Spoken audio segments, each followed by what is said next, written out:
నమస్తే, welcome to number 1 news. నేను Ravindra. Special live షోకి స్వాగతం.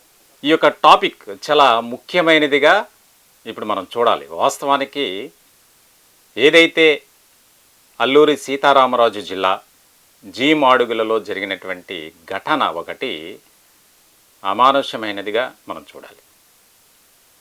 సభ్య సమాజం తలదించుకునే విధంగా కూడా ఉంటుంది అని చెప్పడంలో అయితే ఎలాంటి సందేహం లేదు. అదేంటనేది చెప్తా. దానికి సంబంధించినటువంటి కొన్ని విజువల్స్ చూసే ప్రయత్నం చేద్దాం.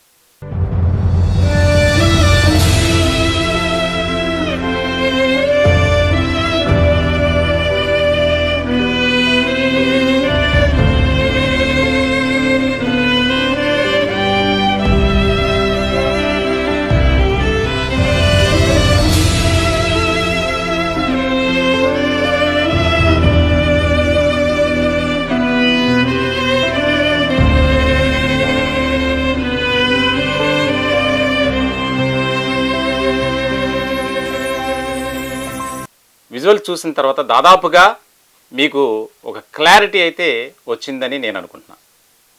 ప్రధానంగా అక్కడ విజువల్స్లో కనిపిస్తున్నటువంటి ఆ విద్యార్థినులు వారి యొక్క జుట్టు కత్తిరించబడింది. ఎంత దారుణమైనటువంటి దయనీయమైనటువంటి ఘటన అంటే, ఒక విద్యాబుద్ధులు చెప్పాల్సినటువంటి ఉపాధ్యాయురాలు, వారికి సంరక్షకురాలుగా ఉండాల్సినటువంటి ప్రిన్సిపాలే ఆ యొక్క స్టూడెంట్స్ని ఆ విధంగా ట్రీట్ చేసింది. కేవలం ఆమె చెప్పిన మాట వినలేదు, అసెంబ్లీకి లేటుగా వచ్చారు, నేను చెప్పింది వినట్లేదు అని చెప్పి ఒక కారణంతో కోపంతో ఆ విద్యార్థినుల పట్ల ఆ రకమైనటువంటి వైఖరి కనబరిచారు ప్రిన్సిపల్ సాయి ప్రసన్న. అల్లూరి సీతారామరాజు జిల్లా జీ మాడుగుల జరిగినటువంటి ఈ ఘటనను ఇప్పుడు రాష్ట్ర వ్యాప్తంగా విద్యార్థి సంఘాలు కానీ, గిరిజన సంఘాలు కానీ, దళిత సంఘాలు కానీ, ఒక రకంగా చెప్పాలంటే 2 తెలుగు రాష్ట్రాల్లో కూడా దీనిపై ఇప్పుడు ఆందోళన జరుగుతుంది. వాస్తవానికి ఇష్యూ చిన్నదే అనుకోవచ్చు, కానీ దీన్ని ఒక రకంగా చూస్తే మాత్రం వారి యొక్క మనోభావాలను దెబ్బతీసే విధంగా, వారి హక్కులను కాలరాసే విధంగా ఉంది అని చెప్పడంలో అయితే ఎలాంటి సందేహం లేదు.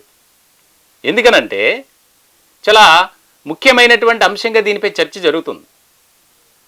ఒక బాధ్యత కలిగినటువంటి వృత్తిలో ఉన్నటువంటి ఆ యొక్క ప్రిన్సిపల్ వారి పట్ల అనుసరించినటువంటి విధానం ఏదైతే ఉందో దానిని ప్రతి ఒక్కరూ ఖండిస్తున్నారు. కేవలం మాట వినలేదు అని అమ్మాయిల జుట్టు కత్తిరించిందంటే ఆమె వైఖరి ఎలా ఉందో అర్థం చేసుకోవచ్చు. దీనికి సంబంధించి ఇప్పుడు రాష్ట్ర వ్యాప్తంగా ఒక ఆందోళన అయితే జరుగుతుంది. ఖచ్చితంగా ఆమెపై కఠిన చర్యలు తీసుకోవాలి, లేకపోతే రాష్ట్ర వ్యాప్తంగా ఆందోళనను మరింత ఉధృతం చేస్తాం. జరిగినటువంటి ఇష్యూ ఏదైతే ఉందో దానికి సంబంధించి కొంతమంది కొన్ని రకాలుగా వారి యొక్క అభిప్రాయాలు వ్యక్తం చేస్తున్నారు. కానీ ఆమె అనుసరించినటువంటి విధానం నేను చేసింది కరెక్టే అని ఆమె సమర్థించుకోవడం కూడా ఇక్కడ చర్చనీయాంశమైనటువంటి టాపిక్గా మారింది. వాస్తవానికి 18 మంది విద్యార్థినుల జుట్టు కత్తిరించినటువంటి ఆ సాయి ప్రసన్నను కఠినంగా శిక్షించాలి. ఇప్పటికే పోరాటం ఉధృతమైంది. దానికి సంబంధించి జిల్లా విద్యాశాఖ అధికారులు ఒక ప్రత్యేకమైనటువంటి కమిటీని కూడా వేశారు. విచారణ చేసి ఆమెపై చర్యలు తీసుకోవాలని షోకాజ్ నోటీస్ ఇచ్చారు. మాట వినలేదని కేవలం అంతకుముందు జరిగినటువంటి ఇంకొక ఘటన ఏంటంటే, ఇదే 18 మంది విద్యార్థినుల పట్ల ఆ సాయి ప్రసన్న అనుసరించినటువంటి విధానం ఏ విధంగా ఉందంటే, మండు టెండలో 2 గంటల పాటు నిలబెట్టిందంట. చూడండి, ఎంత అమానుషమైనటువంటి ఘటనో మనం అర్థం చేసుకోవాలి.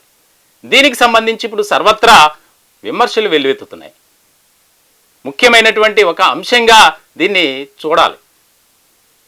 కేవలం ఏదో ఒక చిన్న న్యూస్ కింద తీసుకుని కొన్ని ఛానల్స్లో కానీ పత్రికల్లో కానీ దానికి సంబంధించినటువంటి వార్తను వేశారు. కానీ సామాన్యుడి చేతిలో సామాజిక అస్త్రం.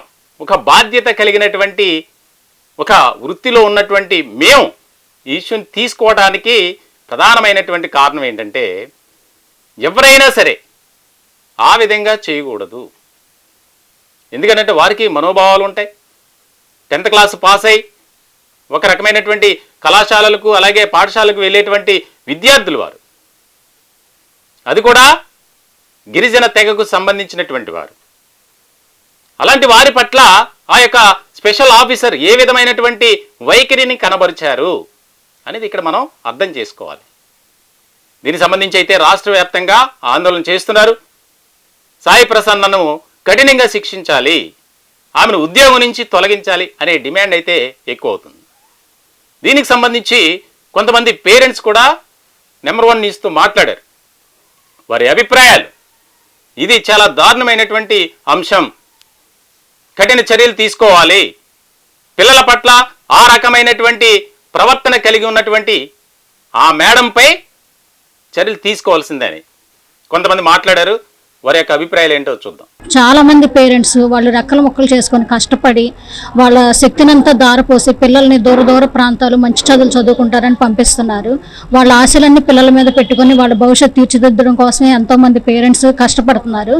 కానీ నిజంగా విద్యా సంస్థలు అనేవి అలా ఉంటున్నాయా అని అంటే అలా ఎక్కడ కనిపించట్లేదండి. చాలా ఎక్కువ శాతంగా కూడా ఇప్పుడు ఈ మధ్యకాలంలో చూస్తే చైతన్య లాంటి కాలేజీల్లో వాళ్ళ ఆఫీసర్స్ వెళ్ళి చూసినప్పుడు కూడా స్టూడెంట్స్ రూమ్స్ ఎంత నీట్గా లేకుండా ఉంటున్నాయి. తర్వాత వాళ్ళ మీద హెరాస్మెంట్ ఏ విధంగా ఉంటుంది, అలాగే ఫీజు ఇన్ టైంలో కట్టట్లేదని చెప్పేసి వాళ్ళ మీద ఎక్కువ కండిషన్స్ పెట్టడం, వాళ్ళని ఇబ్బంది పెట్టడం, అందరి ముందు అవమానించడం, సీసీ కెమెరాస్ పెట్టి పిల్లలందరినీ వాళ్ళని పాయింట్అవుట్ చేయడం, ఇవన్నీ చేయడం వల్ల పిల్లలు మానసికంగా చాలా వేదనకు గురవుతున్నారు. ఇలాంటి విద్యా వ్యవస్థ అనేది మనకి విద్యా వ్యవస్థలో ఒకటే యూనిఫామ్ అనేది పెట్టే ఉద్దేశం ఏంటంటే అందరు పిల్లలందరూ సమానంగా ఉండి చదువుకోవాలి అనేది వాళ్ళ ఉద్దేశం. కానీ ఇప్పుడు జరుగుతున్న పరిస్థితుల్లో అలా అయితే ఉండట్లేదు. పాయింట్అవుట్ చేయడం, వాళ్ళని వేరే వేరే క్లాసులకు షిఫ్ట్ చేయడం, అందరి ముందు అవమానించడం, ఇలాంటివన్నీ తొలగించాలండి. ఎందుకంటే పెరుగుతూ ఉన్న వయసులో వాళ్ళకి ఇలాంటివన్నీ చూస్తే ఇంకా ఉత్సాహంతో చదవాలి అన్న ఆశ కోల్పోయి వాళ్ళకి నిరుత్సాహం వచ్చేసి వాళ్ళు సూసైడ్ అటెంప్ట్ చేయడాలు ఇలాంటివన్నీ గతంలో జరిగినాయండి శ్రీ చైతన్య లాంటి కాలేజీల్లో. అలాగే మిగిలిన కాలేజీల్లో కూడా ఆ ఒత్తిడికి గురై పిల్లలు చదువులు మానేసి ఇళ్ళకి వెళ్ళిపోతున్నారు. కానీ ఇలాంటి పరిస్థితులు రాకుండా ఉండాలంటే ప్రభుత్వం వీటి మీద నియంత్రణ అనేది ఉండాలండి. అంటే ప్రైవేట్ ఇన్స్టిట్యూషన్స్ అయినా సరే ప్రభుత్వం కొంచెం ఖచ్చితమైన రూల్స్ అండ్ రెగ్యులేషన్స్ పెట్టి హాస్టల్లో ఏంటంటే ఆడపిల్లల హాస్టల్కి ఆడపిల్లల్ని వార్డెన్స్గా ఉంచడం, అలాగే సెక్యూరిటీ ఉంచడం, అలాగే వాళ్ళకి ఫీజులు కట్టడానికి ఒక టైం ప్రకారం ఏర్పాటు చేయడం, వాళ్ళని ఒత్తిడికి గురి చేయకుండా పేరెంట్స్ని కూడా టెన్షన్ గురి చేయకుండా చేయడం, ఇలాంటివన్నీ చేయాలి. అలాగే విద్యా వ్యవస్థలో వస్తున్న ఈ కొత్త మార్పులను కూడా అంగీకరించి మంచిగా పిల్లలకి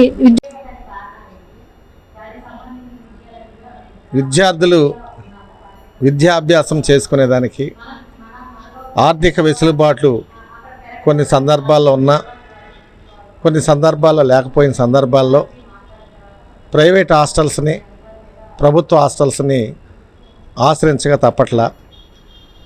మరి ఈ హాస్టల్స్లో విద్యార్థులకు సౌకర్యాలు చూసినప్పుడు చాలా అరకొరగా ఉంటున్నాయి. ఒకటి, కనీసం విద్యార్థులు తమ విద్యను అభ్యసించాలి అనుకున్నప్పుడు ఒక మంచి వాతావరణం కలిగి ఉండాలి. దాంట్లో ముఖ్యంగా భోజన సదుపాయం, టాయిలెట్ల సదుపాయం, అట్లాగే హాల్స్ క్లీనింగు, దాంతోపాటుగా వాళ్ళకి నైపుణ్యం పెంచుకునేదానికి కొంత సౌకర్యాలకు ఇతర సౌకర్యాలు కూడా కల్పించాల్సిన అవసరం ఉంది. ఈ సౌకర్యాల మీద మాత్రం దృష్టి తక్కువ పెడతా ఉన్నారు. వాళ్ళకి ఇస్తున్నటువంటి కనీసం రేషన్ కానీ, వాళ్ళకి కల్పించాల్సినటువంటి భోజన వసతుల సందర్భాలు కానీ ఇవన్నీ చూసుకున్నప్పుడు ఏంటంటే నామినల్గానే కనపడుతున్నాయి. అందుకని కనీసమైనటువంటి వాళ్ళకు ఉన్నటువంటి ఏదైతే ప్రైవేటులో ఉన్న హాస్టల్స్ చేరే ముందు ఏమైతే చెప్తున్నారో ఆచరణలో కూడా ఇవి పాటించాల్సిన అవసరం ఉంది. ఆచరణలో అవి పాటించట్లేదని చెప్పేసి ఇవాళ విద్యార్థుల పేరెంట్స్కి ఆవేదన చెందాల్సిన పరిస్థితి వచ్చింది. అందుకని విద్యా అభ్యాసానికి అత్యున్నతమైనటువంటి విద్యార్థులు తయారు కావడానికి కనీసం ఈ హాస్టల్స్ని ఆశ్రయిస్తున్నారు. అందుకని చెప్పి ఈ హాస్టల్స్ యాజమాన్యాలు మీరు వాళ్ళు చేసినటువంటి ఏవైతే ముందుగానే చేర్పించేటప్పుడు ఏమైతే మనకు హామీలు ఇస్తున్నారో వాటిలన్నిటి కూడా నెరవేర్చాలని చెప్పేసి ఈ సందర్భంగా తెలియజేస్తాం. ఇది మొత్తానికి రాష్ట్ర వ్యాప్తంగా జీమాడుగులలో జరిగినటువంటి ఘటనకు సంబంధించి సర్వత్రా ఒక చర్చనీయాంశమైనటువంటి టాపిక్గానే నడుస్తుంది.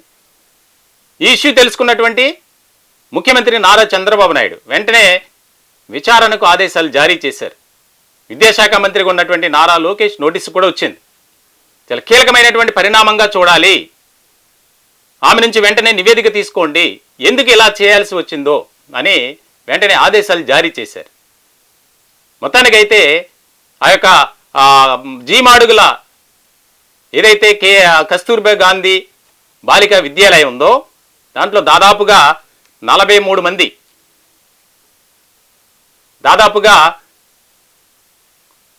ఏదైతే జీమాడుగులకు సంబంధించినటువంటి కస్తూర్బా గాంధీ బాలికా విద్యాలయ అక్కడ జరిగినటువంటి ఘటన ఏదైతే ఉందో దానికి సంబంధించి ఇప్పుడు రాష్ట్ర వ్యాప్తంగా ఒక చర్చ నడుస్తుంది. ఆ మహిళా అధికారి ఎవరైతే ఉన్నారో ఆ పాఠశాలకు సంరక్షకురాలుగా ఉన్నటువంటి ప్రిన్సిపల్ అనుసరించినటువంటి విధానంపై అందరూ విరుచుకుపడుతున్నటువంటి పరిస్థితి.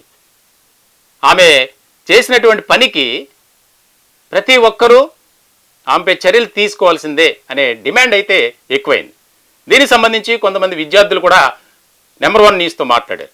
వారి యొక్క అభిప్రాయాలు కూడా చూద్దాం. నా పేరు జాన్గా, నేను ఎంఎస్సీ సెకండ్ ఇయర్ చదువుతున్నాను. కొన్ని కాలేజెస్లో గర్ల్స్ అనేకమైన సమస్యలు ఎదుర్కొంటున్నారు. నేను ఒక గర్ల్స్ స్టూడెంట్గా చాలా కాలేజెస్లో చూసాను. Not only government, private, corporate colleges, in schools ఎలాంటివంటే మినిమం ఫెసిలిటీస్ గర్ల్స్ లేవు. ముందు వాష్రూమ్స్ ప్రాబ్లమ్, శానిటరీ నాప్కిన్స్ ఇచ్చేవారు. ఎడ్యుకేషన్ సిస్టమ్లో అనేక మార్పులు తీసుకొస్తాను. గవర్నమెంట్ ఈరోజు అనేక హామీలు ఇస్తుంది. నాణ్యమైన చదువుని ఇస్తాము, అమ్మాయిని ముందుంచుతామన్నారు. కానీ అమ్మాయిని మీద దాడుల్ని అరికట్టలేని పరిస్థితి. ఈరోజు చదువుకుంటామని చెప్పి బయటికి వెళ్ళిన అమ్మాయిని మళ్ళీ తిరిగి ఇంటికి వస్తారు రాలేని పరిస్థితి.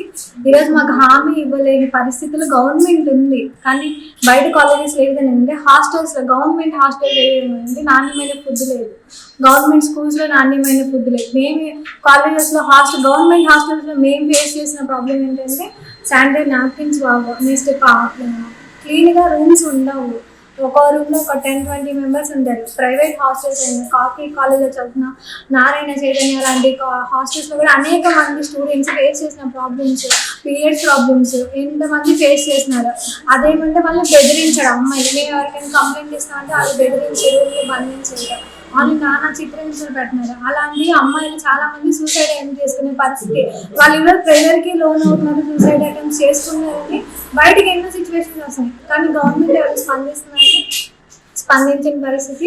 వీటన్నిటి మీద గవర్నమెంట్ అనేకమైన చర్యలు తీసుకొచ్చి ఒక గొప్ప మార్పులు తీసుకోవాలని కోరుతున్నాం. మాకు ఫుడ్ నాణ్యత కానీ ఏది కూడా హాస్టల్స్లో లేనటువంటి పరిస్థితిలో ఇప్పుడు మేము అక్కడ ఉన్నాము. ఒకే రూమ్లో 10 మందిని 20 మందిని పెట్టి ఉంచుతున్నారు. అలాగే సొంత భవనాలు కూడా ఈరోజు హాస్టల్స్కి లేనటువంటి పరిస్థితి. హాస్టల్స్ వార్డెన్స్ కానీ వీళ్ళందరూ కూడా వాళ్ళ సొంత డబ్బులు వేసుకొని పిల్లలకి భోజనాలు పెట్టడం కానీ వాళ్ళ పెత్తనాలు కానీ ఇవన్నీ కూడా జరుగుతూ ఉన్నాయి. హాస్టల్స్లో చదువుకునే విద్యార్థులుగా మేము కోరుకునేది ఏంటంటే హాస్టల్స్లో నాణ్యమైన ఫుడ్, అలాగే శానిటేషన్ కరెక్ట్గా ఉండాలి. శానిటరీ ప్యాడ్స్ గమ్ చేసుకోవడానికి ఆప్షన్ అనేది ఉండాలి. అలాగే శానిటరీ ప్యాడ్స్ వాళ్ళు గవర్నమెంట్ తరఫున విద్యార్థులకు అందజేయాలి అనేసి కోరుకుంటున్నాం. ఈ స్పెషల్ లైవ్లో చిన్న బ్రేక్ తీసుకుందాం. సమస్యలపై రగిలే జ్వాల మేము, అవినీతిని అడ్డుకునే అధికారులం మేము. రాష్ట్రమైన దేశమైనా ప్రశ్నించే గొంతు మాది. మా కోసం కాదు, మా బిడ్డల భవిష్యత్ కోసం పోరాడతాం. విప్లవ పునాదులను పుట్టిస్తాం. అందరికీ సామాజిక న్యాయం జరిగేలా చేస్తాం. ఇది మా దేశం, ఇది మా హక్కు. ప్రజా సమస్యల పరిష్కారానికి వస్తుంది మీ ప్రజాగలం, మీ నెంబర్ 1 న్యూస్లో.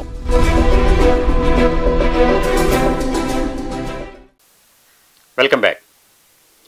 అల్లూరి సీతారామరాజు జిల్లా జీమాడుగులలో జరిగినటువంటి ఈ ఘటనకు సంబంధించి ఇప్పుడే మనకు అందుతున్నటువంటి సమాచారం ఏంటంటే ఆమెను ఖచ్చితంగా సస్పెండ్ చేయాలని అనే డిమాండ్ కూడా ఎక్కువైంది. కాబట్టి ఆమె అపాలజీ చెప్పినట్లు, దీనికి సంబంధించి ఇటువంటి ఘటనలు ఇంకెప్పుడు నేను చెయ్యను అని సారీ కూడా చెప్పినట్లు తెలుస్తుంది.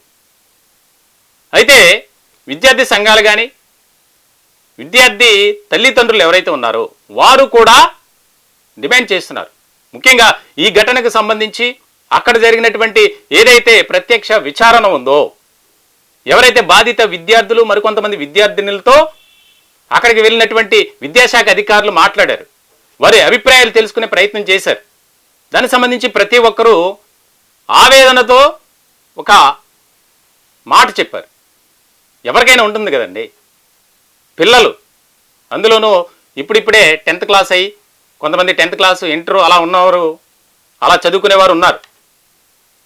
ఇటువంటి సందర్భంలో వారు ఎంతో ఇష్టంగా పెంచుకునేటువంటి జుట్టు ఏదైతే ఉంటుందో ఆ జుట్టును కత్తిరించినటువంటి విధానాన్ని ప్రతి ఒక్కరూ వ్యతిరేకిస్తున్నారు. ముఖ్యంగా ఆమె చేతిలో ఎవరైతే ఈ యొక్క ఘటనకు బాధితులుగా మారారో వారి ఆవేదన అయితే వర్ణనాతీతం. వారి తల్లిదండ్రుల ఆందోళన కూడా మనం ఇక్కడ అర్థం చేసుకోవాలి. ఎవరికైనా వారి ఇష్టాలు ఉంటాయి, వారి మనోభావాలు దెబ్బతీసే విధంగా మనం ప్రవర్తించకూడదు.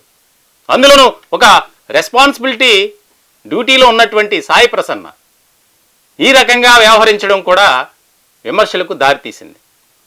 దీనికి సంబంధించి జీమాడుగులలో జరిగినటువంటి ఘటన ఆ యొక్క బాధిత విద్యార్థులు మరికొంతమంది విద్యార్థులు కూడా అక్కడికి వచ్చినటువంటి అధికారులతో మాట్లాడారు. వారి అభిప్రాయాలు కూడా ఒకసారి చూద్దాం. మీరు మేడంతో అలా మాట్లాడారు, అట్లీస్ట్ ఫోన్ అనమాట. కానీ మేడం ఫోన్ లో ఎవరో మాట్లాడారు, ₹1,00,000 అతను మాట్లాడారు. అతను ఎవరో మాకు తెలియదు. ఫ్యామిలీ మెంబర్ అయి ఉండొచ్చు, ముందే మాట్లాడి చెప్పండి అని చెప్పుండొచ్చు. అదేంటో మాకు తెలియదు ఎవరు మాట్లాడారు. కానీ మేము కూడా ఒక ఆలోచించి వేసుకొచ్చాం కదా. ఇప్పుడు బయట ఏం జరుగుతుందో మాకు కూడా తెలుసు కదా, ఆలోచించుకోలేము మేము. అలాంటిది సర్పంచ్ డిమాండ్ చేశారు మాకు ₹1,00,000 అని మాకు చెప్పారు.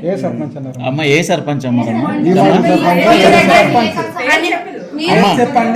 పేరు చెప్పండి అమ్మా. మా దగ్గరకు వచ్చింది, మీరు వచ్చారు. ఎవరో లుబా సింగ్ అతను అంటే అతను ఎవరు మాకేదో తెలుస్తుంది. అతనికి ఎవరికో మేటర్ తెలిస్తే ఎవరో వచ్చి ఎవరో డబ్బులు అడిగితే ఈవిడ ఎందుకు ఇచ్చేయాలి? ఆయన డబ్బులు ఇచ్చే అలాంటి ప్రస్తావన ఎందుకు రావాలి? తప్పు జరగకపోతే డబ్బులు ఇచ్చి కప్పు పుచ్చుకోవడం ఎందుకు? అంటే కరెంట్ పోయింది సార్, కరెంట్ వస్తుందేమో అని వెయిట్ చేసాం, కానీ చాలా వరకు వెయిట్ చేసాం, కరెంట్ రాలేదు సార్. అలా అనేసి మేము చాలా లేట్ అయ్యిందనేసి వన్ సైడే జడేసుకున్నాం సార్. అప్పుడేమొచ్చి మేడం గారు జడేసుకున్నారనేసి తిట్టారు సార్. తిట్టాక మళ్ళీ ప్రైవేట్కి లేట్ అవ్వరు అనేసి చాలా మంది కొట్టారు సార్. కొట్టిన తర్వాత 2 hours ఎండలో నిల్చోబెట్టారు సార్. నిల్చోబెట్టిన తర్వాత మేము లోపలికి వచ్చేసాం సార్. వచ్చిన తర్వాత ప్రైవేట్కి రాని వాళ్ళు కింద రమ్మన్నారు సార్. మేమేమో బుక్స్ ఉందనేసి మర్చిపోయామని కింద డార్మెంటరీకి వెళ్ళి బుక్స్ తెచ్చుకున్నామనేసి లోపలికి వెళ్ళాము సార్. వెళ్తేనేమో వచ్చి మేడం కెమిస్ట్రీ మేడం గారు కిందకి వచ్చేసారు. మేడం గారు దేనికో పిలిచారంట సార్. మేము బయటకు వెళ్ళాం సార్. వెళ్ళి బుక్స్ ఉందని లోపల తెచ్చుకుందామనేసి వెళ్ళాం సార్. వెళ్ళిన తర్వాత కెమిస్ట్రీ మేడం గారు పెద్ద కర్ర పట్టుకొని వచ్చేసారు. వచ్చేనా నువ్వు ప్రైవేట్కి రాలేదు కదా, నేను పిలిచినప్పుడు కూడా రాలేదు కదా అనేసి కర్ర 2 చేతులతో పట్టుకొని గొడ్డు బాధినట్టు నచ్చినట్టు కొట్టేశారు సార్. ఇప్పుడు ఇంకా పెయిన్ తగ్గలేదు సార్. అలాగే ప్రాక్టికల్కి నొక్కేస్తామని చెప్పారు సార్. హాల్ టికెట్స్ ఆపిచ్చేస్తాము, ప్రాక్టికల్స్ కి నొక్కేస్తాము, ఇవి అవి అని చెప్పారు సార్, బెదిరించారు సార్. కానీ హెయిర్ కట్ చేసేటప్పుడు ఫోన్ నెంబర్స్ టీచర్స్ ఉండి కూడా ఒక్క మేడం కూడా ఆపండి అని చెప్పలేదు సార్. అలా చూస్తూ ఉన్నారు కానీ ఒక్క మేడం కూడా చెప్పలేదు సార్. ఎలా ఉంటుంది సార్? అలాగే ఫస్ట్ ఇయర్ మాకు ఫీజు అని చెప్పేసి 1400 తీసుకున్నారు సార్. అది నిజమో అబద్ధమో తెలుసు సార్, కానీ ఫీజు మాత్రం తీసుకున్నారు సార్. ఎందుకు ఏంటి అని అడిగితే అదంతా మీకు ఎందుకు ముయ్యండి అన్నారు సార్. జుత్తులు కట్ చేసేటప్పుడు కిందకి వెళ్ళాము సార్. వెళ్తేనేమొచ్చి ఎందుకు కట్ చేస్తున్నారు మేడం, మీరు ఎందుకు 1 side వేసుకున్నారు, 2 sides వేసుకోవాలి, అందరు వేసుకున్నారు, మీరు ఎందుకు వేసుకున్నారు అంటే మేడం ఇలా ఇలా లేట్ అయింది అనేసి చెప్పాను సార్. ఆయన కూడా వినకుండా రండి లైన్ గా నిల్చొని కట్ చేస్తాం అన్నారు సార్. అప్పుడు భయంతో మేము స్టేజ్ బ్యాక్ సైడ్ ఆ మామిడి చెట్టు దగ్గర దాక్కున్నాం సార్. దాక్కున్నా కూడా పిలిచి ఎక్కడికి పారిపోతున్నాను చంపేస్తానని చెప్పేసి మాకు పిలిచి మరి జడ పట్టుకుని గట్టిగా లాగి మరి బండ సీజర్ తో నచ్చినట్టుగా గొడ్డుతో కల్లా కట్ చేసేది సార్. ఎలా ఉంటుంది సార్? అప్పుడు జడ వేసుకోవడానికి అవ్వట్లేదు సార్. ఇంకో సార్ జడ అసలు జడ వేసుకోవడానికి అవ్వట్లేదు సార్. వేసుకుని వాళ్ళకి కూడా చంపేస్తాను అన్నారు సార్. అప్పుడు ఈ బాధతో మేము ఏడుస్తుంటే ఫుడ్ తినమని చెప్పారు సార్. పట్టుకొని మేము పక్కకు వదిలేసాను సార్. వదిలేస్తే తినని వాళ్ళకి కూడా చంపేస్తాను, జుట్టు మళ్ళీ ఇంకా కట్ చేసేస్తాను అన్నారు సార్. మళ్ళీ నిన్న సండే వచ్చారు సార్. వచ్చాను అంటే ఎట్లా కట్ చేసి చిన్న ఇంత చిగుళ్ళు కట్ చేసినందుకే మీరు ఇంత ఇష్యూ చేస్తున్నారా, మీరు ఇలా బయటకు చెప్తున్నారు కానీ బయట విలేకరులు వస్తున్నారు, సర్పంచులు వస్తున్నారు, వీళ్ళు వస్తున్నారు, వాళ్ళు వస్తున్నారు, వాళ్ళందరూ మాకు 1,00,000 రూపాయలు ఇవ్వండి, 10,000 ఇవ్వండి, 50,000 ఇవ్వండి అనేసి డిమాండ్ చేస్తున్నారు అనేసి అన్నారు సార్. అలా అనేసి అంటే అలా అనేవాళ్ళు అయితే మా దగ్గర ప్రూఫ్ తీసుకొని చెప్పేవాళ్ళు అయితే ఎప్పుడు చెప్తారు కదా సార్, అలా అని చెప్పారు సార్. మాకు ప్రాక్టికల్ కి నొక్కేస్తాము ఇది అదే అని అయితే చాలా బెదిరించారు సార్. ఫుడ్ గురించి అయితే సార్, ఫుడ్ చారు అయితే పచ్చి నీళ్ళు సార్, ఉప్పులు లేనట్టు ఉప్పులు కూడా సరిపోవట్లేదు మేడం. అసలు అన్నం అయితే ఉడకట్లేదు మేడం. ఎలా తింటామండి? కొంచెమైనా బెటర్ ఉంటేనే కదా, బాగుంటేనే కదా, కొంచెమైనా బాగుంది అని తినడానికి. మరి గెన్ని నీళ్ళు ఉంటే ఎలా తింటాం సార్? చూసారు కదండి. మొత్తానికి అంటే ఆమె ఏ రకమైనటువంటి వైఖరి కలిగి ఉన్నారు అనేది కూడా పిల్లలు చెప్తున్నారు. ఎప్పుడూ కూడా వేధించడం, డిసిప్లిన్ పేరిట ఆమెకు ఇష్టం ఉన్నటువంటి విద్యార్థులతో ఒక రకమైనటువంటి వైఖరి, ఎవరైతే ఆవిడ ఇష్టపడరో వారిని ఒకలా చూడటం అనేది ఎంతవరకు కరెక్ట్? రాష్ట్ర ప్రభుత్వం ముఖ్యంగా ఎంతో ప్రతిష్టాత్మకంగా నిర్వహిస్తుంది.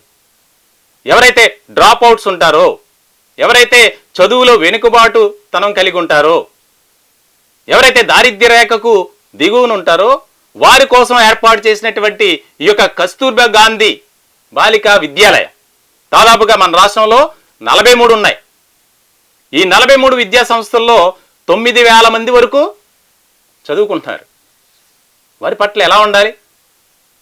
గతంలో కూడా తెలంగాణలో ఇదే ఇన్సిడెంట్ జరిగింది ఇలాగే. అయితే అక్కడ 2 విద్యార్థులకు మాత్రం జుట్టు కత్తిరించారు. అంటే కొంతమందికి మరి అక్కసు ఉంటుందో లేకపోతే కోపం ఉంటుందో, నాకంత జుట్టు లేదు కదా అని చెప్పి. తెలంగాణలో జరిగినటువంటి ఘటన అదే. ఆ యొక్క ప్రిన్సిపాల్కి చిన్న జుట్టట. ఆ 2 ఎవరైతే విద్యార్థులు ఉన్నారో కట్ చేసినటువంటి ఆ జుట్టు కలిగినటువంటి విద్యార్థులు, ఆమెకు కోపం వచ్చిందట. చూడండి, అంటే పిల్లల్ని, మన ఇంట్లో పిల్లల్ని మనం ఎలా చూసుకుంటాం? మరి విద్యా సంస్థలో పనిచేస్తున్నటువంటి వారు వేలు లక్షల జీతాలు తీసుకునేటువంటి ఈ యొక్క సో కాల్డ్ పర్సన్స్ ఎవరైతే ఉన్నారో వారు ఎలా ముందుకు వెళ్ళాలి? పిల్లల ఆలనా పాలన ఎలా చూసుకోవాలి? ప్రభుత్వం ఒక బాధ్యతను అప్పగించింది, ఆ బాధ్యతను మాత్రం వారు ఫుల్ఫిల్ చేయట్లా. దీనికి సంబంధించి మనం చూసాం ఇప్పటి వరకు ఏ రకమైనటువంటి అభిప్రాయాలు వ్యక్తం చేశారు. ఇదే ఘటనకు సంబంధించి ఎస్ఎఫ్ఐ నాయకులు కూడా మాట్లాడారు. ముఖ్యంగా వారి యొక్క డిమాండ్స్, ఖచ్చితంగా సాయి ప్రసన్నపై కఠిన చర్యలు తీసుకోవాలి, లేదంటే రాష్ట్ర వ్యాప్తంగా మేము ఆందోళనను ఉధృతం చేస్తాం అని. దీనికి సంబంధించి ఒకసారి మనం వెంకటేశ్వరరావు, ఆయన కూడా నెంబర్ 1 న్యూస్తో మాట్లాడారు. ఆయన అభిప్రాయం ఏంటనేది ఒకసారి చూద్దాం. వెంకటేశ్వరరావు, ఎస్ఎఫ్ఐ ఎన్టీఆర్ జిల్లా కార్యదర్శి. రోజు చైతన్య, నారాయణ ఇతర కాలేజెస్లో ఉన్నటువంటి హాస్టల్స్లో ముఖ్యంగా అమ్మాయిలకి అనేక ఇబ్బందులు ఎదురవుతూ ఉన్నాయి. అక్కడ మినిమం అక్కడ ఉన్నటువంటి ఎక్విప్మెంట్ విద్యార్థులకు సరిపడా లేనటువంటి, అవసరాలు లేనటువంటి పరిస్థితులు ఉన్నాయి. అక్కడ అకామిడేషన్ సంబంధించి ఒక్కొక్క హాస్టల్ గదిలో 10 మంది 20 మంది కుక్కుతూ ఉన్నారు. అక్కడ మినిమం పడుకోవడానికి ప్లేస్ లేనటువంటి పరిస్థితులు ఉన్నాయి. వాష్రూమ్స్ కూడా సరిపడా లేనటువంటి పరిస్థితుల్లో ఈరోజు హాస్టల్స్లో మినిమం సేఫ్టీ కూడా లేనటువంటి పరిస్థితులు మనం చూస్తూ ఉన్నాం. హాస్టల్స్లో బాయ్స్ వార్డెన్స్గా ఉంటున్నారు, వాళ్ళ వల్ల ఇబ్బందులు ఎదురవుతూ ఉన్నాయి. దాదాపు కాలేజెస్లో కూడా సరైన ఫెసిలిటీస్ లేనటువంటి పరిస్థితిలో ఈరోజు అనేక చోట్ల మనం చూస్తూ ఉన్నాం. దాడులు జరుగుతూ ఉన్నాయి, అమ్మాయిలకు సంబంధించినటువంటి బ్లాక్మెయిలింగ్ చేసేటువంటి పరిస్థితి ఉంది. ఇట్లాంటి పరిస్థితుల్లో ప్రభుత్వం కొన్ని చర్యలు చేపట్టాల్సిందిగా మేము తెలియజేస్తూ ఉన్నాం. దాంతోపాటుగానే ఈరోజు చూస్తూ ఉన్నాం, జుట్టు కట్ చేయటం అని, లేదంటే వాళ్ళకి మార్క్స్ రాలేదని చెప్పి బయట నుంచో పెట్టడం, ఫీజులు కట్టలేదని బయట నుంచో పెట్టడం, కాలేజీలకు రావద్దని చెప్పి బెదిరించడం, ఇట్లా అనేక ఘటనలు మనం చూస్తూ ఉన్నాం. ప్రభుత్వం వెంటనే స్పందించాలి. స్పందించేటువంటి పరిస్థితి ప్రస్తుతం లేదు. కాబట్టి దీని మీద ఫ్యూచర్లో ఎస్ఎఫ్ఐ కాలేజీ యాజమాన్యం మీద ఒత్తిడి తీసుకొచ్చే విధంగా యాక్టివిటీ చేయబోతా ఉన్నాం. ఈ ప్రభుత్వం నేటికైనా స్పందించి ఈ ఘటనలు జరగకుండా చూడాలని చెప్పి మేము కోరుతా ఉన్నాం. రాష్ట్ర వ్యాప్తంగా ఈ ఘటనను మాత్రం చాలా సీరియస్గా పరిగణిస్తున్నారు. ప్రభుత్వం స్పందించకపోతే మేము ప్రత్యక్షమైనటువంటి ఆందోళనను మరింత ఉధృతం చేస్తాం. ఈ యొక్క విద్యార్థినులు ఎవరైతే ఉన్నారో 18 మంది, ఈ 18 మందికి అక్కడ స్థానికులతో పాటు విద్యార్థి సంఘాలు కూడా బాసటగా ఆసరాగా ఉన్నాయి. దీనికి సంబంధించి అయితే మనం ప్రధానంగా చూస్తే కనుక బాలల హక్కుల పరిరక్షణ యొక్క వేదిక కానీ, అలాగే హ్యూమన్ రైట్స్ వీరంతా సుమోటోగా కేసులు నమోదు చేశారు. ఆమె నుంచి స్టేట్మెంట్ రికార్డ్ చేయాలి అని కలెక్టర్ ఆదేశాలు ఇచ్చారు. ఈ ఘటనకు సంబంధించి విజయవాడ రాష్ట్ర నాయకులుగా ఉన్నారు ఎస్ఎఫ్ఐలో సోమేశ్వరరావు. ఆయనతో మా ప్రతినిధి శ్రావణి మాట్లాడే ప్రయత్నం చేశారు. సోమేశ్వరరావు ఎటువంటి అభిప్రాయాన్ని వ్యక్తం చేశారనేది ఒకసారి చూద్దాం. ఉమ్మడి విశాఖ జిల్లాలో జీ మాడుగుల్లో ఇటీవల హాస్టల్లో విద్యార్థులపై వార్డెన్ దురుసుగా అయితే ప్రవర్తించింది. మనం చూసాం కూడా, ఒకటి కాదు ఇద్దరు కాదు 14 మంది విద్యార్థుల జుట్టు అయితే కత్తిరించింది. అసలు దీనిపైన స్పందన ఏంటి, అసలు ఎందుకు ఆమె అలా చేసింది, ఇలా జరుగుతూనే ఉన్నాయి, ఇంకా కంటిన్యూ అవుతూనే ఉన్నాయి. మనం ఎస్ఎఫ్ఐ రాష్ట్ర నాయకుడు ఉన్నారు సోమేశ్వరరావు గారు, ఆయనతో మాట్లాడదాం. సార్ చెప్పండి, అసలు విద్యార్థులపై ఇటీవల కాలంలో చాలా అయితే జరుగుతున్నాయి. ఒకటి కాదు ఇద్దరు కానీ ఎందుకు ఆమె అంత అసలు దురుసుగా ప్రవర్తించింది, జుట్టు ఎందుకు కత్తిరించింది 14 మంది, దాని మీద అసలు మీ స్పందన ఏంటి సార్? అంటే ఈరోజు అల్లూరు సీతారామ జిల్లాలో ఉన్నటువంటి జీ మడుగుల కస్తూర్బా గాంధీ గురుకుల పాఠశాలలో అక్కడ ఉన్నటువంటి ఎస్ఓ దాదాపు 18 మంది విద్యార్థుల మీద జుట్టు కత్తిరించే ప్రయత్నం ఈరోజు జరిగింది. అంటే ఈరోజు కార్తీక పౌర్ణమి సందర్భంగా వాళ్ళు స్కూల్కి వెళ్ళిన సందర్భంలో అక్కడ ఉన్నటువంటి ప్రిన్సిపల్ ఎవరైతే ఎస్ఓగా ఉన్నటువంటి మేడం ఉన్నారో ఆవిడ అత్యంత కిరాతకంగా సాటి మహిళలను కూడా చూడకుండా ఈరోజు జుట్టు కత్తిరించడం అనేది ఇది సరైన విధానం కాదని చెప్పేసి మేము భావిస్తూ ఉన్నాం. దీని మీద రాష్ట్ర ప్రభుత్వం కూడా చాలా సీరియస్గా అక్కడ ఉన్నటువంటి యాజమాన్యం ఎవరైతే ఎస్ఓ గారు ఉన్నటువంటి ప్రిన్సిపల్ గారు ఉన్నారో ఆమె మీద చర్యలు తీసుకోవాలని చెప్పేసి అక్కడ ఉన్నటువంటి తల్లిదండ్రులు కానీ విద్యార్థి సంఘాలు గత ఆందోళన చేసినటువంటి సందర్భం ఉంది. కానీ ఇక్కడ ఉన్నటువంటి ప్రభుత్వాలు కూడా ఆ ఎస్ఓ గారి మీద కఠిన చర్యలు తీసుకుంటే తప్ప ఇట్లాంటివంటి ఘటనలు పునరావృతం కాకుండా ఉండడానికి అవకాశం ఉంటుందని చెప్పేసి మేము భావిస్తూ ఉన్నాం. ఈరోజు 18 మంది విద్యార్థుల్ని ఈ రకంగా చేస్తే ఒక ప్రభుత్వ పాఠశాలలోనే ఈ రకమైన ఘటన జరిగినప్పుడు మరి ప్రభుత్వ యంత్రాంగం ముఖ్యమంత్రి గారు ఏం చేస్తున్నారు, హోంమంత్రిగా ఉన్నటువంటి అనిత గారు కూడా హోం మహిళనే. మరి ఇటువంటి సందర్భంలో ప్రభుత్వ యంత్రాంగం అక్కడ ఉన్నటువంటి జరిగిన ఘటన మీద పూర్తి స్థాయిలో విచారణ జరిపించి అక్కడ ఉన్నటువంటి బాధ్యుల మీద చర్యలు తీసుకోవాలని చెప్పేసి కూడా తల్లిదండ్రులు కానీ మా విద్యార్థి సంఘాలుగా మేము అనేక సార్లు ప్రశ్నించినటువంటి సందర్భం ఉంది. దాదాపు అక్కడ రాష్ట్ర బాలల హక్కుల కమిషన్ కూడా స్పందించినటువంటి పరిస్థితి ఉంది. దాని మీద పూర్తి స్థాయిలో అక్కడ జరిగినటువంటి ఘటన ఏంటి, ఆ విచారణ జరిపించి అక్కడ ఉన్నటువంటి బాధ్యులపై చర్యలు తీసుకుంటామని చెప్పారు. కానీ దీని మీద విద్యాశాఖ మంత్రి అయినటువంటి నారా లోకేష్ గారు ఏమాత్రం కూడా ఒక ప్రకటన కూడా ఇవ్వలేదు. గతంలో అనేక ఘటనలు జరిగినప్పుడు ట్విట్టర్ ద్వారానో లేకపోతే ఇంకేదన్నా ద్వారానో స్పందించేటువంటి లోకేష్ గారు మరి ఇంత దాదాపు 18 మంది విద్యార్థులని జుట్టు కత్తిరించినటువంటి ఒక పాఠశాలలో మరి విద్యాశాఖ మంత్రిగా ఉన్నటువంటి లోకేష్ గారు ఎందుకు స్పందించలేదు, అక్కడ ఉన్నటువంటి ప్రిన్సిపాల్ మీద ఎందుకు చర్యలు తీసుకోలేదని చెప్పేసి కూడా మేము కోరుతున్నాం. సో మొత్తానికైతే మనం చూసాం విద్యార్థుల ఆవేదన ఒక రకంగా ఉంది. అలాగే ఈ ఘటనకు సంబంధించి ఎవరైతే బాధ్యతారాహిత్యంగా వ్యవహరించారో స్పెషల్ ఆఫీసర్ ప్రిన్సిపాల్గా వ్యవహరిస్తున్నటువంటి సాయి ప్రసన్న ఆమెపై కఠిన చర్యలు తీసుకోవాల్సిందే అనే డిమాండ్ ఎక్కువవుతున్నటువంటి తరుణంలో ముఖ్యంగా అల్లూరి సీతారామరాజు జిల్లాలో అయితే ఇంకా మరింతగా దీనిపై ఒక చర్చ జరుగుతుంది. రాష్ట్ర వ్యాప్తంగా ఆందోళనను ఉధృతం చేస్తాం అని గిరిజన సంఘాలు కానీ, దళిత సంఘాలు కానీ, విద్యార్థి సంఘాలు కానీ, మహిళా సంఘాలు పెద్ద ఎత్తున డిమాండ్ చేస్తున్నాయి. ఇటువంటి క్రమంలో అసలు విశాఖపట్నంలో పరిస్థితి ఎలా ఉంది, ఈ ఘటనకు సంబంధించి ఎటువంటి చర్యలు తీసుకునే అవకాశాలు ఉన్నాయి? ఇప్పటికే ఎంఈఓ ఇచ్చినటువంటి రిపోర్ట్తో డిఈఓ కలెక్టర్కు నివేదించారు. అలాగే మానవ హక్కుల కమిషన్ కానీ, బాలల హక్కులు కానీ, ఇటువంటి ఏవైతే వేదికలు కానీ సంస్థలు కానీ ఉన్నాయో ఆ సంస్థలు ఇచ్చినటువంటి రిపోర్ట్స్ దాన్ని బేస్ చేసుకొని కూడా సాయి ప్రసన్నపై చర్యలు తీసుకునే అవకాశాలు అయితే స్పష్టంగా కనిపిస్తున్నాయి. దీనికి సంబంధించినటువంటి మరింత సమాచారాన్ని ఒకసారి విశాఖ వెళ్దాం. అక్కడి నుంచి మా బ్యూరో చీఫ్ సతీష్ నాయుడు మరింత సమాచారాన్ని అందించడానికి ఫోన్ ఇన్లో సిద్ధంగా ఉన్నారు. Satish Naidu, good evening. Good evening Ravindra, చెప్పండి. ఈ ఘటనను ఎలా చూడాలి? రాష్ట్ర వ్యాప్తంగా ఒక అమానుష్య ఘటనగానే మనం చూడాలి. ఎందుకనంటే ఒక్కరు కాదు, ఇద్దరు కాదు, 18 మంది విద్యార్థినుల జుట్టు కత్తిరించినటువంటి ఆ సాయి ప్రసన్న వైఖరిని ఎలా చూస్తున్నారు? ఆమెపై ఎటువంటి చర్యలు తీసుకునే అవకాశాలు కనిపిస్తున్నాయి?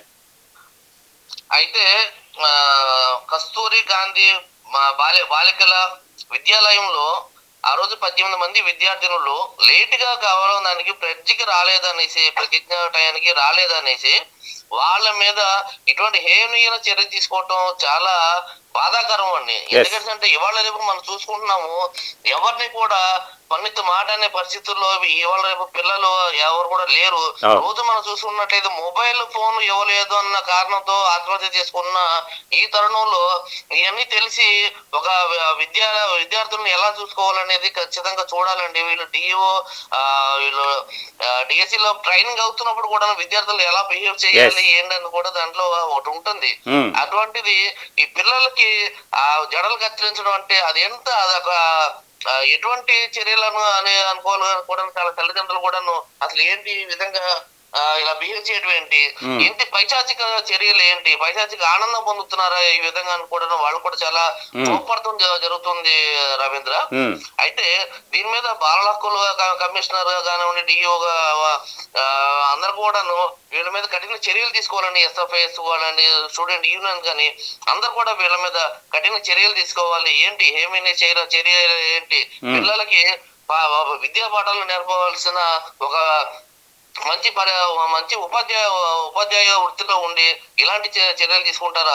వాళ్ళకి మంచి విద్యా బుద్ధులు నేర్పాలి, కానీ ఇలాంటివి చేస్తే వాళ్ళ పొద్దున వీళ్ళని చూసి పిల్లలు పాడే అవకాశాలు ఉంటాయి కదా రవీంద్ర గారు. అది అని కూడా విద్యార్థులు వాళ్ళ మీద చాలా కోపోద్రేకంతో ఉన్నారు. అయితే దీని మీద అల్లూరి జిల్లా కలెక్టర్ కూడా దీని మీద నిన్న పత్రికల్లో కానీ మన ఛానల్లో కానీ వచ్చిన వాటి మీద ఆయన వెంటనే యాక్షన్ తీసుకోండి. అయితే ఏ డిపార్ట్మెంట్ లో ఎవరు చేసినా కానీ ఉద్యోగులైనా ఎవరినైనా కానీ ఇమ్మీడియట్లీ వాళ్ళ మీద చర్యలు తీసుకుంటూ ఉన్నారు. ఇదే తరుణంలో సాయి ప్రసన్న అంటే ఇక్కడ జీవ అడుగులు చేసే ముందు పాడేరులో చేసేవారట, ఆవిడ కూడా అక్కడ ప్రిన్సిపల్ గా చేసేవారట. అక్కడ కూడా ఆమె మీద ఎన్నో అభియోగాలు ఉన్నాయి. ఆవిడ కూడా ఏ విధంగానే ఉండేది, ఆవిడ బిహేవింగ్ ఎలా ఉండేది పిల్లలతో అనేది కొన్ని మనకి తెలిసినాయి. అయితే ఉండేవట అని అన్నారు, అటాపట బాగొట్టమే. అయితే ఇక్కడైతే మనం చూసుకున్నట్లయితే మనకి ఆయన పైశాచికత్వం ఆవిడది మనకి క్లియర్ గా కనిపిస్తా ఉంది. ఆ జడలు కత్తిరించడం ఏంటి, అసలు రోజుకి అసలు ఎక్కడికి వెళ్తుంది, విద్యా వ్యవస్థ రెడీ తీసుకెళ్తున్నారు, ఏం అర్థం కాని పరిస్థితుల్లో. అదే సతీష్, ఇప్పుడు మనకి కొంతమంది విద్యార్థినులు కూడా మాట్లాడినటువంటి సస్పెండ్ కూడా చేశారు రవీంద్ర. సతీష్, ఇప్పుడు మనకి ఆ విద్యార్థులు మాట్లాడినటువంటి విధానం కూడా చూస్తే గతంలో కూడా ఆ ప్రిన్సిపల్ చాలా రకాలుగా ఇబ్బందులకు గురి చేశారు, వేధింపులకు గురి చేశారు. ఆమెతో ఎవరైతే ఇష్టంగా మాట్లాడతారో ఆమెను మేడం మేడం అని ఎవరైతే నవ్వుతూ పలకరిస్తారో వారి పట్ల ఒక రకమైనటువంటి వైఖరి, అలాగే కొంత ముభావంగా ఉన్నటువంటి వారి పట్ల ఒక వైఖరి, ఈ రకమైనటువంటి వ్యత్యాసం చూపిస్తారని కూడా విద్యార్థులు చెబుతున్నారు. ఇటువంటి సందర్భంలో గతంలో కూడా ఈవిడ ఇక్కడ ఇన్ఛార్జిగా బాధ్యతలు స్వీకరించిన తర్వాత అనేక రకాలుగా వివాదాలు కానీ అభియోగాలు కానీ మీరన్నట్లు ఆమె గతంలో పనిచేసినటువంటి విధానం కూడా, దీనికి సంబంధించి అధికారులు సాయి ప్రసన్నపై ఎలాంటి చర్యలు తీసుకునే అవకాశాలు కనిపిస్తున్నాయి? దీనిపై ఏమంటున్నారు అధికారులు? అయితే అధికారులకి స్ట్రిక్ట్లీ నిన్న ఇన్ఫర్మేషన్ ఇది అవగానే collector Dinesh Kumar immediately order ఇచ్చారు, ఆవిడ ఇమ్మీడియట్ సస్పెండ్ చేయాలనండి. ఎందుకంటే ఇక్కడే కాదు గతంలో కూడా చేశాను. అంటే వీళ్ళందరూ కూడా ఏంటంటే ఇప్పుడు వాళ్ళ విద్యార్థుల్ని అందరినీ సమానత్వంగా చూడాలండి. ఏ సమానత్వం చూడకుండా వీళ్ళు ఎవరైతే వీళ్ళకి పనులు చేసి పెడుతున్నారో వాళ్ళ మాట ఎవరైతే వింటున్నారో వాళ్ళని వ్యత్యాస పలుకుంటూ వాళ్ళనే ఒక స్టూడెంట్ లాగా బిహేవ్ చేస్తూ మిగిలినందరి మీద ఒక క్రూరతమైన చర్యలు తీసుకుంటూ ఉంటారని కూడా తెలుస్తూ ఉందండి. ఎందుకంటే వీళ్ళ మాటకి ఎవరన్నా ఎదిరించారంటే వాళ్ళ మీద కక్ష సాధింపులు సరిగా చర్యలు తీసుకోవడం కూడా ఈవిడికి అలవాటు అన్నట్లుగా చెప్తా ఉన్నారు రవీంద్ర. అయితే మొత్తానికి ఏదేమైనా కానీ కలెక్టర్ చాలా మంచి నిర్ణయం తీసుకున్నారు. డిఓతో కూడా మనం బ్రహ్మాజీతో మనం మాట్లాడటం కూడా జరిగింది. ఆయన లేదు సార్ ఇమీడియట్లీ ఆవిడకి సస్పెండ్ ఆర్డర్ ఇచ్చారండి, ఆవిడని ఇక్కడ నుంచి విధుల నుంచి తొలగించాము. ఇటు మీద అన్ని ప్రభుత్వ బాలికల హాస్పిటల్లో కానీ హాస్టల్లో కానీ అన్నింటిలో కూడా మంచి చర్యలు తీసుకుంటున్నాము. ఇటువంటి సంఘటనలు జరగకుండా అందరూ చూసుకోవాలని ఆయన కలెక్టర్ గారు కూడా ఆదేశాలు జారీ చేశారు Ravindra. Right, thank you Satish. మొత్తానికైతే మా ప్రతినిధి చెప్పినట్లు ముఖ్యంగా ఆమెపై చర్యలు తీసుకున్నారు, సస్పెండ్ చేస్తున్నామని కలెక్టర్ చెప్పారు. ఓకే, ఇది శుభ పరిణామమే.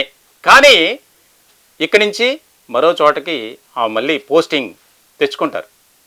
కొంతమంది పెద్దలను పట్టుకొని ఈ యొక్క వ్యవస్థలో ఉన్నటువంటి నీచమైనటువంటి పద్ధతే అదే కదా మనం చూస్తున్నాం. సో మొత్తానికైతే మా ఛానల్ ద్వారా సామాన్యుడి చేతిలో సామాజిక అస్త్రం అనే నినాదంతో మేము ముందుకు వెళ్తున్నాం. Number 1 news. మేము ప్రభుత్వాన్ని కోరుకునేది ఒకటే, ఇలాంటి అధికారులు చాలామంది వస్తారు, కానీ ఎవరైతే ఆ 18 మంది పిల్లలు ఉన్నారో వారు ఎంత బాధపడి ఉంటారు. విశాఖ నుంచి మా బ్యూరో చీఫ్ చెప్పినటువంటి అంశాన్ని ఇక్కడ నేను లేవనెత్తుతున్నా. ఈ రోజుల్లో చిన్న విషయానికే పిల్లలు ఆత్మహత్యలు చేసుకునేటువంటి పరిస్థితికి వెళ్ళిపోతున్నారు. ఇంత బాధాకరమైనటువంటి సంఘటనలు మనం చూస్తున్నాం, చిన్న చిన్న రీజన్స్. సో ఇటువంటి సందర్భంలో విద్యా వ్యవస్థలో ప్రధానంగా, ఎందుకంటే టీచర్స్ అలాగే స్టూడెంట్స్ వారి మధ్య కోఆర్డినేషన్ ఉండాలి, కనెక్టివిటీ. ఒక ఇంట్లో పిల్లల్ని ఏ విధంగా అయితే మనం చూసుకుంటామో అలాగే వారు కూడా ఉండాలి. ఇప్పుడు ఇదే సాయి ప్రసన్న ఆవిడ విషయంలో ఒకవేళ వారి కుటుంబంలోనే వారి బంధువుల్లో ఇలాంటి ఘటన జరిగితే ఏ విధంగా ఆవిడ చూస్తారు అనేది ఇక్కడ ఆమె కూడా ఆలోచించాలి, పరిశీలించుకోవాలి. మనసాక్షి అనేది ప్రతి ఒక్కరికి ఉంటుంది కాబట్టి గతంలోనే ఆమె ఇలాంటివి చాలా చేశారు అనేది ఎన్నో వివాదాలు, అభియోగాలు, ఆరోపణలు. ఇప్పటికైనా ఈ ఘటనను బట్టి మేము కోరుకునేది చెప్పేది ఒకటే, దయచేసి టీచర్స్ కానీ అందరూ అలా ఉండరు. సమాజంలో ఎంతోమంది దాదాపుగా 99% ఉపాధ్యాయులు కానీ అధ్యాపకులు కానీ చాలా మంచి మనసుతో ఉంటారు. 1% మాత్రమే ఇదిగో ఈ సాయి ప్రసన్నలాగా వ్యవహరిస్తారు. ప్రభుత్వం ఇటువంటి వారిపై కఠిన చర్యలు తీసుకోవాలని మేము కూడా ప్రభుత్వాన్ని కోరుకుంటున్నాం. ఇది స్పెషల్ లైవ్ షో.